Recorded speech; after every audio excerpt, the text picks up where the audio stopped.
विद्यार्थी मित्रांनो नमस्कार. आज 14 जून 2026 ला जो गट ब पूर्वचा पेपर झालेला आहे त्या संदर्भातल्या भूगोल विषयाचं अनालिसिस आणि संभाव्य उत्तर आपण बघूयात. पेपर कसा होता याबाबत आपली चर्चा झाली आहे. तुम्ही टेलिग्रामला वगैरे सगळीकडे बघितलेला असणार आहे. पेपर थोडासा डिफिकल्ट लेवलचा होता, त्यामुळे अटेम्प्ट कमी झाला असेल तर काळजी करायची गरज नाही.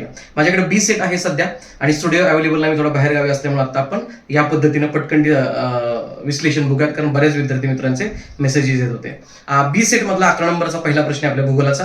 खालीलपैकी कोणती जोडी शहरी एकत्रीकरण या संकल्पनेमध्ये येते असा प्रश्न आहे. शहरी एकत्रीकरण म्हणजे दोन मोठी शहरे एकमेकांच्या जवळ असणं आणि त्यांचं एकत्रीकरण होणं, त्याला आपण ॲग्लोमरेशन असं म्हणतो. त्याचं उत्तर आहे सरळ सरळ ऑप्शन नंबर 2 मुंबई आणि नवी मुंबई. सोपा प्रश्न होता.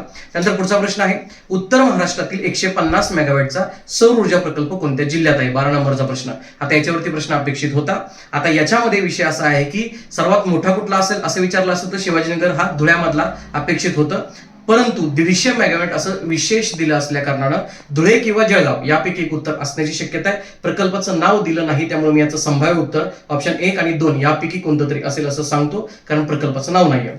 13 नंबरचा प्रश्न आहे, हा थोडासा डिफिकल्ट लेवलचा होता. लेअर 3 भारताच्या भूगोलाचा प्रश्न आहे. सियाचीन मधील लडाख मधील कोणती हिमनदी शोक नदीमध्ये वाहते. हा राज्यसेवेच्या लेवलचा प्रश्न होता, कंबाईन अपेक्षित नाही. तरी सुद्धा आपण बघा सिंधू नदीचं डिटेलमध्ये विश्लेषण बघितलं होतं. उत्तरेकडच्या डाव्याकडच्या आणि दक्षिणेकडच्या उपनद्या उजव्या आणि डाव्या बाजूच्या, त्यामध्ये गिलगिट, शोक, सुरू, नुब्रा, द्रास याच्यावरती प्रश्न आलेला होता.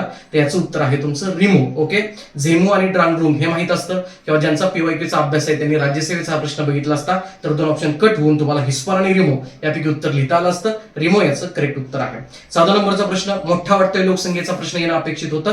आपल्या युट्यूबच्या व्हिडिओमध्ये सांगितलंय. पहिलं वाक्य काय, 2001 ते 11 नुसार महाराष्ट्राच्या लोकसंख्या वाढीचा दर 15.99 100% बरोबर आहे, म्हणजे अविधान बरोबर आहे. ऑप्शन नंबर 2 कट झाला. 2011च्या जनगणनेनुसार महाराष्ट्र राज्यातील 12,23,00,000 अजिबात नाही. काय पाठ केलंय आपण, 11,23,74,333. त्यामुळे ब विधान चूक आहे. ब विधान चूक असेल तर पर्याय क्रमांक 1, पर्याय क्रमांक 2, पर्याय क्रमांक 4 कॅन्सल झाला.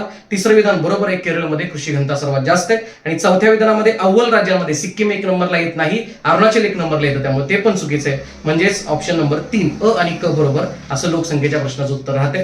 त्यानंतर प्रश्न क्रमांक 15 आपण बघूयात. काय विचारला होता, कोकण किनारपट्टीचा जो भाग अरबी समुद्रा किनाऱ्यालगत सखल सपाट, सखल म्हटलं की खलाटी आणि उंचवट्याचा प्रदेश म्हणजे तुमचा व लाटी असं सिंपल आहे, त्यामुळे खलाटी याचं उत्तर आहे 15चं 1. 16 नंबरचा प्रश्न होता डॉक्टर बाळासाहेब सावंत कोकण कृषी विद्यापीठानं संशोधित केलेले आंब्याचे वाण. हा आउट ऑफ द बॉक्स होता, येईल अशी अपेक्षा नव्हती, पण ज्यांचे अनालिसिस चांगले, त्यांचे अप्रोच चांगले, त्यांनी असं अप्रोच लावायला पाहिजे होता की रत्ना आणि सिंधू या अत्यंत जुन्या व्हरायटीज आहेत, त्यामुळे रत्नाला जर तुम्ही सगळ्यात जुनी जोडी लावली 1981 म्हणजे अ ला 3 आणि ब ला तुमचं 1 तर उत्तर पर्याय क्रमांक 4 निघते. अप्रोचचा प्रश्न होता, उत्तर क्रमांक 4 पाहिजे होतं. 17 नंबरचा प्रश्न प्रशासकीय विभाग, जिल्हा, तलाव आणि जलाशय यांच्या जोड्या होता. हा थोडा किचकट लेवलचा प्रश्न केलेला होता. पहिला ऑप्शन होता छत्रपती संभाजीनगर धाराशिव इथपर्यंत बरोबर आहे, पण तावरजा हा जो तुमचा मध्यम सिंचन प्रकल्प आहे तो तुमचा साधारणतः लातूर मधल्या औसा तालुक्यामध्ये येतो. तुम्ही जर गट क चा पूर्वचा 2025 चा पेपर बघितला असेल तर मांजरा चौक नद्या, तावरजा, तेरणा, मल्याळ, लेंडी विचारलं होतं, त्या संदर्भाने लेअर 2 चा प्रश्न, त्यामुळे अचुकीचं आहे. त्यानंतर नागपूरमध्ये भंडारा आणि उमरझरी, भंडारामध्ये उमरझरी गाव आहे पण जलसिंचन तलाव विचारलाय तर उमरझरी नावाचा प्रकल्प गोंदियामध्ये येतो टेक्नॉलॉजी, त्यामुळे ब विधान कदाचित चुकीचं असू शकतं. क अमरावती, वाशिम आणि चिखली हे बरोबर आहे, पण बऱ्याच जणांनी चिखली बुलढाण्यात येईल त्यामुळे ते कट केलेलं असू शकतं. त्यामुळे अ आणि ब चुकीचं आहे. अ आणि ब चुकीचं करायला ऑप्शन नंबर 1 आणि 2 मध्येच आहे. दुसरा ऑप्शन तुमचं उत्तर असू शकतो पर्याय क्रमांक 2 अ आणि ब. त्यानंतर नद्या आणि उपनद्या एकदम सोपा सगळ्यांनी केलेला प्रश्न आहे. तापीची उपनदी कुठली रे, तापीची बोरी आहे. पूर्णेची कुठल्या, गंगावाल्या सगळ्यामध्ये नळगंगा, त्यामुळे 2 3 1 4 पर्याय क्रमांक 3 हा एकदम सोपं तुमचं याच्यामध्ये उत्तर राहू शकतं. त्यानंतर 19 नंबर महाराष्ट्राच्या संदर्भातील खालील विधानावरून जिल्हा ओळखा. तलावांचं शहर जिल्हा नाही. आता 31 मला तलावांचा जिल्हा गोंदिया विचारलं होतं आणि तलावांचं शहर ठाणे आहे. अंबरनाथला दारुगोळ्याचा कारखाना आहे, त्यामुळे विधान नंबर 2 याच्यावरून पण ठाणे उत्तर येतं 1903. आणि 20वा प्रश्न आहे महाराष्ट्राच्या ईशान्य भागामध्ये कोणत्या डोंगर रांगा आहेत. एकदम सिंपल, वन लाइनरच्या ऐवजी मोठा प्रश्न वेळ खाऊ विचारला तुम्हाला प्रश्न. दरकेसा ईशान्येकडे आहेत गोंदियामध्ये, त्यामुळे ड ऑप्शन राहतो, बाकी 3 एलिमेंट होतात. 20चं उत्तर आहे 4. ही होती भूगोलाची उत्तरं. सर्वांनी छान अभ्यास करा आणि स्टे कनेक्टेड विथ ध्यास प्रबोधिनी. Thank you so much.